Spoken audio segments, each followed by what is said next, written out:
राधा चाची और दादी के साथ रहा करती थी। सुशीला राधा से घर का सारा काम कराती थी और उसके साथ अच्छा व्यवहार भी नहीं करती थी। एक दिन वह अपने बेटे को खाना खिला रही थी। चाची चाची मुझे भी भूख लगी है, एक आलू का पराठा मुझे भी दे दो ना। चल हट, अभी तो तूने खाना खाया था, रात की 2 रोटी रखी है, ले ले। अभी तो कपड़े भी पड़े हैं, कौन धोएगा उन्हें। राधा उधर से रोती हुई चली जाती है, पर उसकी दादी ने यह सब देख लिया। राधा क्यों रो रही है? दादी ऐसे ही माँ की याद आ गई। तुझे भूख लगी है ना, पराठा खाना है, चल मेरे साथ, मैं तुझे आज पराठे खिलाती हूँ। किसके खाने हैं वो भी बता दे मुझे, मैं तुझे हर तरह के पराठे खिलाऊंगी। सच में दादी? दादी उसे जंगल में एक पेड़ के पास ले जाती है। राधा तू पेड़ पर चढ़ जा। क्यों दादी? इस पेड़ पर एक टोकरी में तवा रखा है, उसे उतार कर ले आ। ठीक है दादी, मैं अभी लेकर आती हूँ। राधा पेड़ पर चढ़ जाती है और ऊपर चढ़कर तवा और टोकरी उतार लेती है। दादी माँ, ये कैसा तवा और टोकरी है, और ये पेड़ के ऊपर क्या कर रहे थे? बेटा, ये जादुई तवा और टोकरी है। इस तवे पर तुम जिस भी तरह के पराठे बोलकर हाथ रखोगी, तुम्हें वैसे ही पराठे बना कर देगा। और ये टोकरी हमेशा इसके साथ ही रहती है। इस तवे से निकलने वाले पराठे इसी टोकरी में रखे जाते हैं। अगर तुम इससे निकले पराठे को कहीं और रखोगी तो वह नष्ट हो जाएंगे। ऐसा भी कभी होता है क्या दादी? आज के वक्त में ये जादू वादू कहाँ होता है भला? तुझे विश्वास नहीं होता ना? चल, मैं तुझे तेरे मनपसंद पराठे खिलाती हूँ। बता, आज तू किस चीज के पराठे खाएगी? आज तो मेरा आलू के पराठे खाने का बड़ा मन है। दादी तवे पर हाथ रखती है और वैसे ही उस पर आलू का पराठा आ जाता है। वो पराठे को बराबर में रखी टोकरी पर रख देती है और टोकरी में से राधा को खाने के लिए कह देती है। राधा जैसे ही उस पराठे को खाती है, दादी माँ, ये तो बहुत ही स्वादिष्ट है, ऐसा पराठा तो मैंने कभी नहीं खाया। और राधा पराठा खाती चली जाती है। राधा, ये तवा और टोकरी मुझे एक साधु ने दिया था और कहा था कि इसे सही समय पर इस्तेमाल करना। मेरा क्या है, मैं आज हूँ तो कल नहीं। इसीलिए मैं चाहती हूँ कि अब तू इस जादुई तवे का इस्तेमाल गरीबों का पेट भरने के लिए कर। ये तवा मैं तुझे दे रही हूँ, तो इसमें मन चाहे पराठे बनाकर गरीबों को खिला सकती है और नए नए भंडारे कर सकती है। राधा उस तवे को ले लेती है और उससे तरह तरह के पराठे बनाकर गरीबों में बांटा करती थी। उन पराठों से वह कुछ पैसे भी कमाने लगी थी। अब उन पराठों की वजह से वो एक नया घर ले लेती है, जिसमें दादी और राधा दोनों रहा करते हैं। दोनों ऐश की जिंदगी जीते हैं और साथ ही पराठों का भंडारा करते हैं। यह बात उसकी चाची को पता चलती है।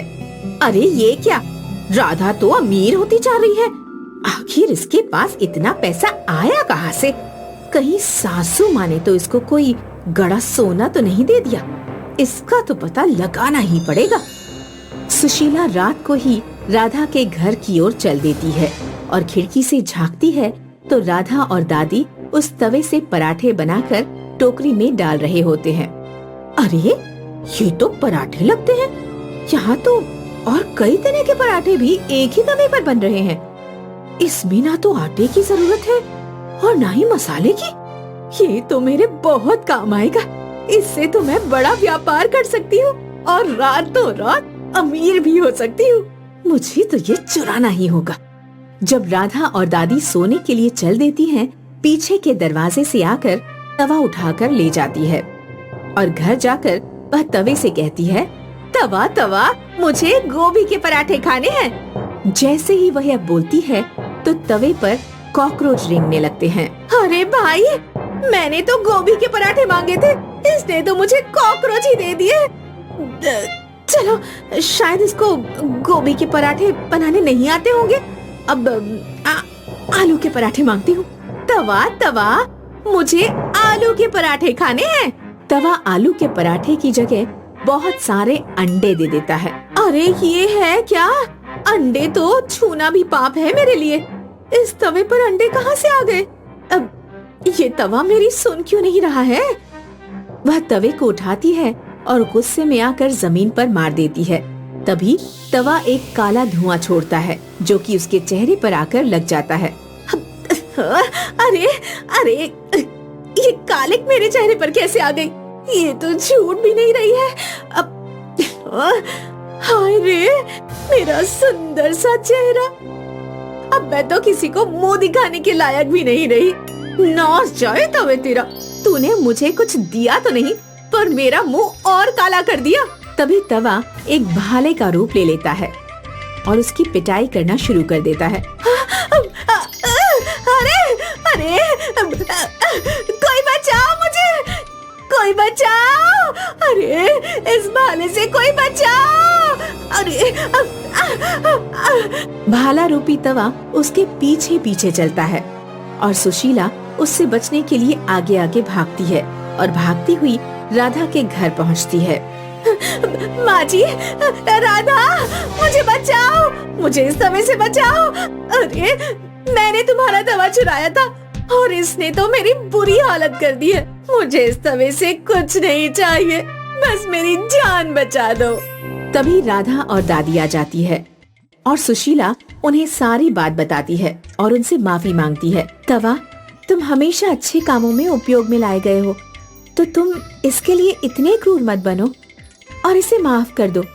तुम्हारी पहचान एक अच्छे समय के लिए है, अपनी पहचान खराब मत करो और इसे जाने दो।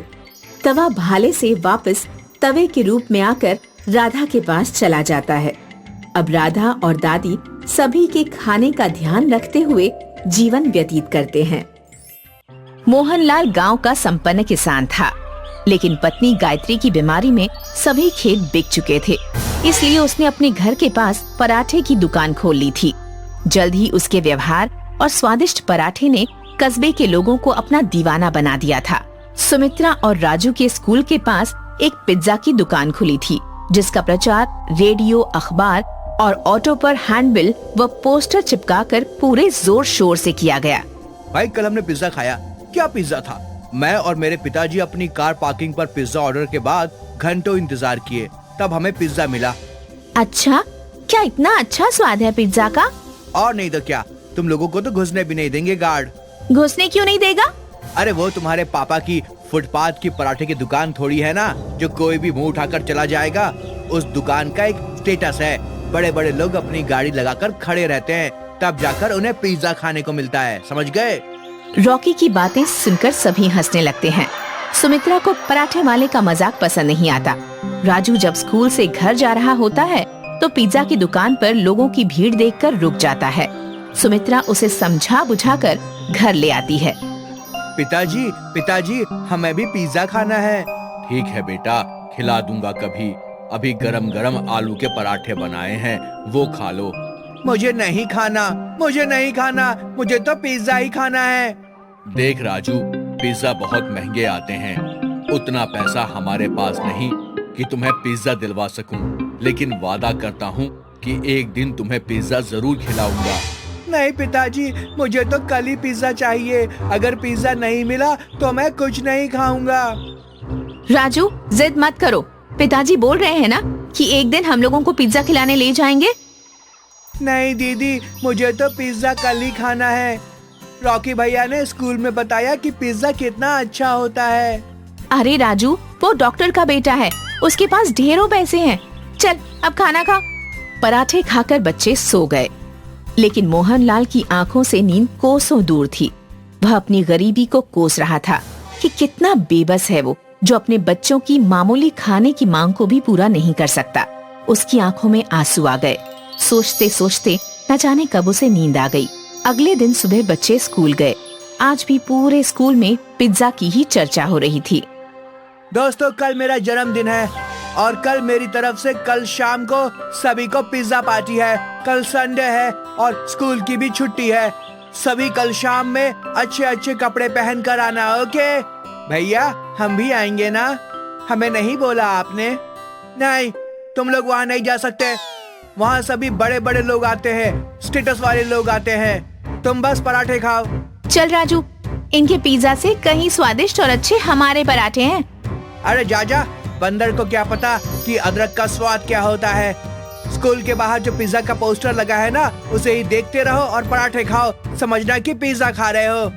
रॉकी, ऐसा नहीं कहते। चलो सुमित्रा, इसे तो ऐसे ही बोलने की आदत है। राजू की फोटो देखकर पराठा खाने वाली बात पर सभी हंसने लगे। सुमित्रा और राजू को बहुत बुरा लगा। दोनों घर आ गए। अरे राजू, यूं मुंह लटकाए क्यों खड़े हो? वो पिताजी, बात ये है कि कल रॉकी का जन्मदिन है और सभी को बुलाया है, पर हमें छोड़कर, क्योंकि वहाँ बड़े बड़े लोग होंगे। बस इतनी सी बात। कल हम तुम लोगों के लिए आलू का मस्त पराठा बनाएंगे और हम सब पार्टी करेंगे। मुझे नहीं खाना पराठा, मुझे तो बस पिज्जा खाना है, मुझे पिज्जा चाहिए। बेटा, मैंने बताया ना कि अभी हमारे पास तुम लोगों के फीस भरने के पैसे नहीं हैं। पिज्जा कहाँ से खिलाऊंगा? इतना कहकर मोहनलाल आंखों में आंसू लिए घर से बाहर प्रथा के दंग पर चला गया। राजू, तुम्हें ऐसा नहीं कहना चाहिए था। पिज्जा की जिद छोड़ दे मेरे भाई। जब पैसे होंगे तो हम जरूर पिज्जा खाने चलेंगे। आज तक कभी हमारे पास पैसे हुए हैं क्या? सभी नए नए कपड़े पहनते हैं और हम 2 साल से एक ही कपड़े पहन रहे हैं। क्या हम कभी पिज्जा नहीं खा पाएंगे दीदी? ऐसी बात नहीं है मेरे भैया, हम लोग पिज्जा एक दिन जरूर खाएंगे। उस रात राजू ने खाना नहीं खाया। घर में किसी ने खाना नहीं खाया। सुबह मोहनलाल उठा और बाजार चला गया। वापस आया तो देखा कि राजू अभी तक सो रहा था। सुमित्रा से पता चला कि राजू अभी भी रूठा हुआ है, खाना भी नहीं खाया है। उठो बेटा, आज हम तुम लोगों को पराठा पिज्जा खिलाएंगे। चलो उठो। पिताजी, मैंने बोल दिया ना, जब तक पिज्जा नहीं मिलेगा मैं कुछ नहीं खाऊंगा। मोहनलाल पराठे पर चीज, फ्रूट्स और सैलेड डालकर पिज्जा बनाता है, लेकिन लाख समझाने के बावजूद राजू नहीं खाता।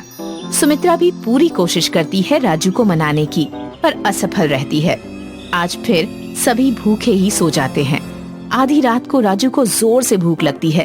वो किचन में जाकर रखा हुआ पराठा पिज्जा खाता है। उसे बहुत अच्छा लगता है। वह पराठा पिज्जा चट कर जाता है। मोहनलाल चुपचाप उसे खाते हुए देख लेता है। सुबह उठकर मोहनलाल बाजार चला जाता है। वापस आकर सुमित्रा को बुलाता है। सुमित्रा, ओ सुमित्रा। जी पिताजी, आई। ये ले पैसे और स्कूल से आते समय पिज्जा लेते आना। पिताजी, पैसे कहाँ से आए? वो कहीं से आ गए। और हाँ, मैंने टिफिन में पराठा पिज्जा रख दिया है, खा लेना याद से। सुमित्रा घर से स्कूल के लिए निकल रही थी तो पिताजी की साइकिल बाहर नहीं लगी थी। समझने में देर न लगी कि पिताजी ने साइकिल बेचकर पैसे लाए थे। सुमित्रा और राजू स्कूल पहुँचे। स्कूल में कल की रॉकी की पिज्जा पार्टी की ही धूम थी। सभी की जुबान पर पिज्जा पार्टी की ही चर्चा थी। लंच में सुमित्रा और राजू पराठा पिज्जा खा रहे थे तो वहाँ रीता आ गई। अरे, तुम दोनों ये कौन सी डिश खा रहे हो? ये हमारे पिताजी ने बनाया है, पराठा पिज्जा। हाँ, ये स्पेशल डिश पिताजी ने बनाई है। लो, तुम भी खाओ, बहुत स्वादिष्ट है। अरे वाह, बहुत मस्त पराठा पिज्जा है। ये तो बहुत ही अच्छा पराठा पिज्जा है। देखो, आओ देखो, पराठा पिज्जा कल के पार्टी वाले पिज्जा से कहीं ज्यादा टेस्टी है। सुमित्रा प्लीज, मुझे भी एक टुकड़ा दो ना। हाँ, ये लो रॉकी, तुम भी खाओ। वाह, सही में ये कितना टेस्टी है पराठा पिज्जा। ऐसा तो मैंने अपनी जिंदगी में कभी नहीं खाया था। जल्द ही पूरे कस्बे में पराठा पिज्जा की चर्चा फैल गई। सुमित्रा ने पिताजी को पराठा पिज्जा बनाने की सलाह दी। अब उनकी दुकान पर भीड़ लगने लगी थी। पिज्जा की दुकान में लगातार ग्राहकों की कमी होने लगी। पिज्जा की दुकान बंद होने की कगार पर आ गई। तभी एक दिन पिज्जा दुकान के मालिक खुद मोहनलाल के पास आया। मोहनलाल जी, आपके पराठा पिज्जा का बहुत नाम सुना था, आज टेस्ट भी कर लिया। सचमुच लाजवाब है। वाकई तुम्हारे हाथों में तो जादू है। जी धन्यवाद। क्यों ना हम दोनों मिलकर साथ काम करें। आप मेरी दुकान का उपयोग कीजिए, मैं फंडिंग और मार्केटिंग देख लूंगा। जो भी प्रॉफिट होगा आधा आधा बांट लेंगे। मोहनलाल को ये प्रपोजल अच्छा लगा। दोनों मिलकर साथ काम करने लगे। प्रथा पिज्जा का टेस्ट और अच्छी मार्केटिंग से जल्द ही उनकी दुकान कई शहरों में खुल गई। अब मोहनलाल सेठ मोहनलाल कहलाने लगा। वे शहर में आलीशान बंगले में रहने लगे। माधुरी गांव में सोया चाप बेचती थी। वो सुबह जल्दी उठकर सोया चाप तैयार करती और निकल पड़ती। सोया चाप ले लो, बढ़िया स्वादिष्ट प्रोटीन से भरी चटपटी सोया चाप। अजी सुनिए, आज मेरा खाना बनाने का मन नहीं है। सोया चाप वाली माधुरी आई हुई है, उसी से चाप खरीद लीजिए और खेत पर ले जाइए। तुम्हारा कभी खाना बनाने का मन होता है? इससे अच्छा तो मैं सोया चाप वाली माधुरी से ही शादी कर लेता। अब जाओ चाप ले आओ। सुनो माधुरी बहन, 20 रुपए की चाप दे दो। बहन जी, 20 रुपए की चाप से आपका और आपके पति का पेट कैसे भरेगा? दोनों कितने दुबले पतले होते जा रहे हो। अरे कम से कम 50 की चाप तो खरीदो, ये प्रोटीन से भरपूर होती है। प्रोटीन नहीं होता, प्रोटीन होता है।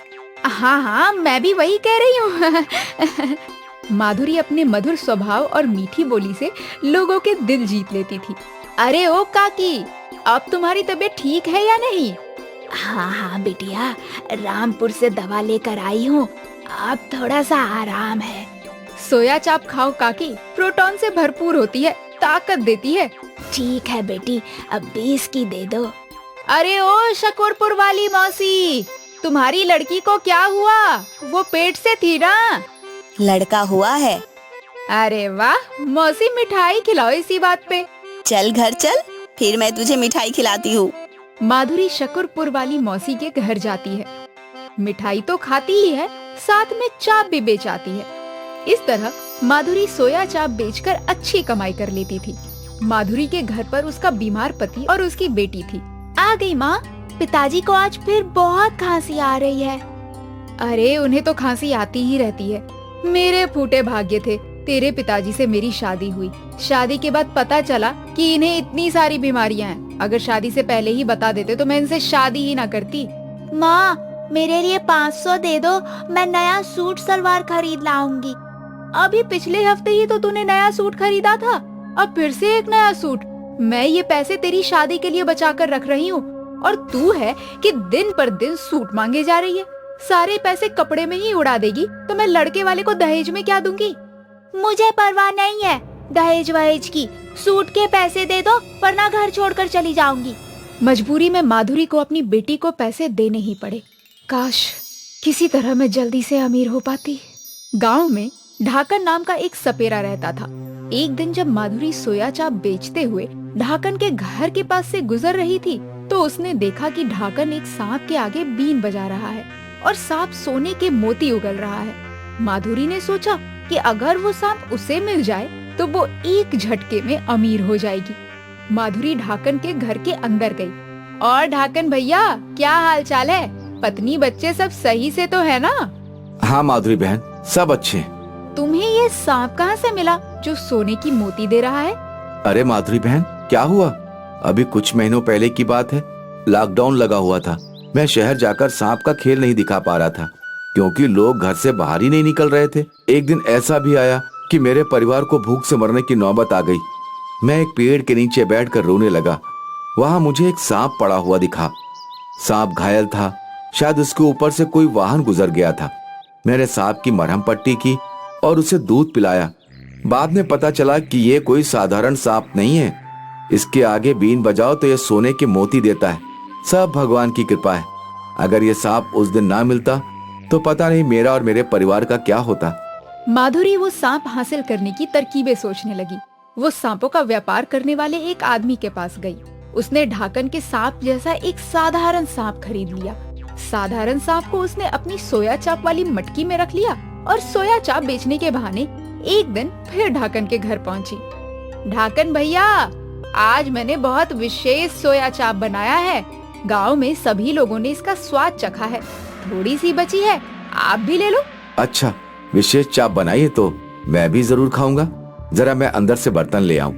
ढाकन जब अंदर बर्तन लेने चला गया, उतनी ही देर में माधुरी ने सोने के मोती देने वाले सांप को अपनी मटकी में रख लिया और उसकी जगह साधारण सांप ढाकन के घर छोड़ दिया। लो माधुरी, चाप को इस थाली में रख दो। अरे माधुरी बहन, पैसे तो लेती जाओ। पैसे की क्या बात है ढाकन भैया, वो तो मैं कभी भी ले लूंगी। माधुरी को सोने की मोती पाने की जल्दी थी। वो जल्दी से अपने घर पहुंची। उसने मटकी से सांप बाहर निकाला और सांप के सामने बीन बजाना शुरू कर दिया। हे सांप देवता, अब जल्दी से सोने की मोती दे दो। सांप ने अपने मुंह से मोती की जगह एक तेज फुंकार मारकर ढेर सारी आग निकली। अरे रे, मर गई रे, अरे जला डाला मुझे इस सांप ने, बचाओ कोई। मैं जरूरतमंदों की मदद करता हूँ, लेकिन तुमने लालच में मेरा इस्तेमाल करना चाहा, इसीलिए मैंने तुम्हारा चेहरा जला दिया। सांप देवता, कृपया मेरा चेहरा ठीक कर दो। मैं तुम्हारे हाथ जोड़ती हूँ, पैर पड़ती हूँ। मैं इस तरह जले हुए चेहरे के साथ नहीं जी पाऊंगी। मैं अब जिंदगी में कभी लालच और चोरी नहीं करूंगी। ठीक है, पहले मुझे ढाकन के घर छोड़ कर आओ। माधुरी ढाकन का सांप वापस दे आती है। तब जाकर सांप उसका चेहरा ठीक कर देता है।